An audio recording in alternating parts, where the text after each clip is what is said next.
بسم الله الرحمن الرحيم. الحمد لله الذي خلق السماوات والأرض وجعل الظلمات والنور ثم الذين كفروا بربهم يعدلون. هو الذي خلقكم من طين ثم قضى أجلا وأجل مسمى عنده ثم أنتم تمترون. وهو الله في السماوات وفي الأرض يعلم سركم وجهركم ويعلم ما تكسبون. وما تأتيهم من آية من آيات ربهم إلا كانوا عنها معرضين. فقد كذبوا بالحق لما جاءهم فسوف يأتيهم أنباء ما كانوا به يستهزئون.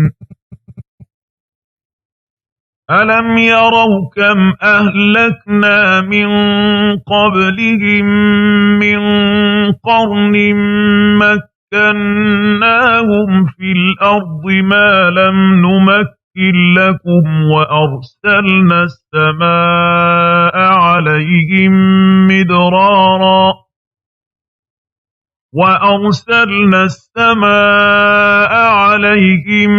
مدرارا وجعلنا الأنهار تجري من تحتهم فأهلكناهم بذنوبهم وأنشأنا من بعدهم قرنا آخرين.